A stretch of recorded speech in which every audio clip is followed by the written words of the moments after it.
خواتین و حضرات، انفیکشن کنٹرول سوسائٹی آپ کی صحت کے لیے، آگاہی کے لیے، آپ کو مختلف طبی معلومات پہنچانے کے لیے طرح طرح سے مضامین آپ کی سماعت کے لیے پیش کرتی ہے۔ پریگنینسی کے دوران جو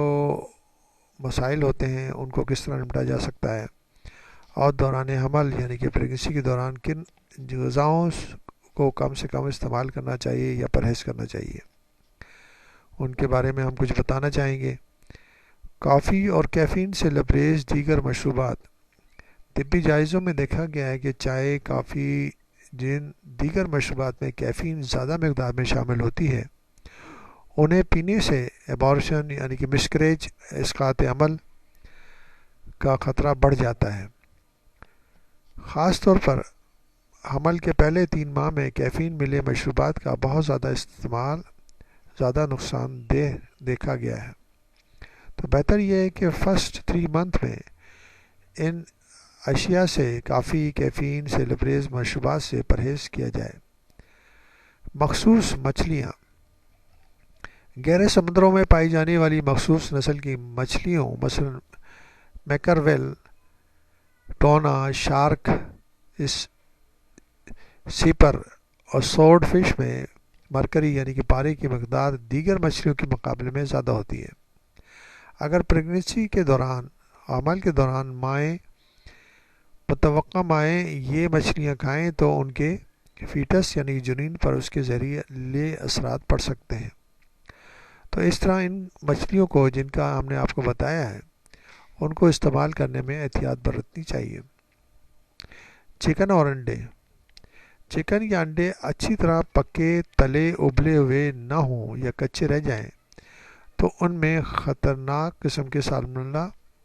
اور دیگر جراثیم زندہ رہ جاتے ہیں۔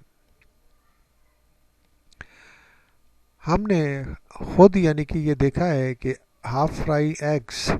جیسے ہاف فرائی انڈے کیے جاتے ہیں تو اس کے زردی کے اندر اگر تھرمامیٹر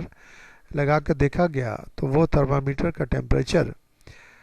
37 ڈگری سے زیادہ نہیں بڑھتا، جو کہ جراثیموں کو ختم کرنے کے لیے کافی نہیں ہوتا۔ اس طرح جو trans ovarian transmission of bacteria ہے، یعنی کہ جو مرغیوں میں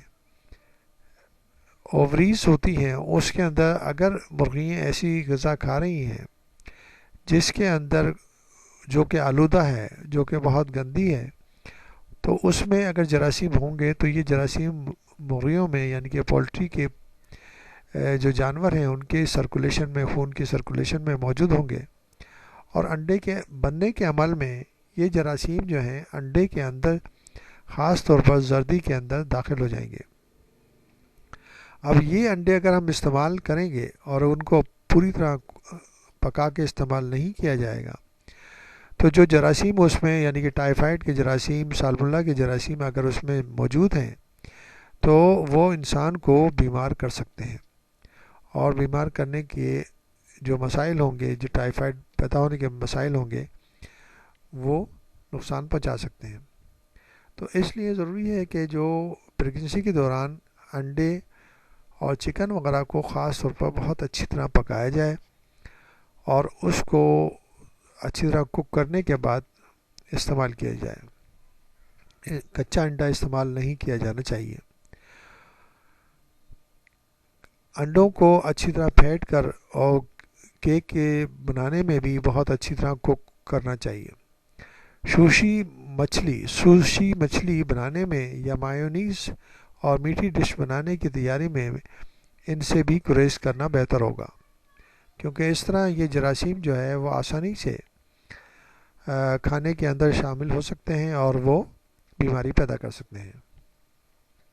سپیاں، گونگے اور صدف۔ اگرچہ ہمارے ہاں یہ ممالی صدفوں اور سپیوں کا استعمال عام نہیں ہے، لوگ عموماً طبعی کراہیت کی وجہ سے ان سے پرہیز کرتے ہیں، تاہم جہاں ان کو دسترخوانوں پہ اہمیت دی جاتی ہے وہاں کے لوگوں کو معلوم ہونا چاہیے کہ ان سپیوں اور گھونگوں میں تھرتھریا جرثومہ یعنی کہ وبریو پایا جاتا ہے، جو کہ ہیضے کا سبب بن سکتا ہے اور اس سے ماں اور بچے کی زندگی خطرے میں پڑ سکتی ہے۔ تو بہتر یہ ہوگا کہ ان مسائل سے بچنے کے لیے ان چیزوں کی احتیاط کی جائے، اور پریگننسی کے دوران مختلف طریقے سے ہم نے مضامین پیش کیے ہیں۔ انفیکشن کے بچاؤ کے مضامین بھی ہیں، تو انفیکشن سے بچنے کے لیے جو مضامین خدمت میں آپ کی خدمت میں پیش کیے جا چکے ہیں، ان سے استفادہ حاصل کر کے ماؤں کی صحت کو بہتر سے بہتر کیا جائے اور ان کو بیماریوں سے بچایا جائے۔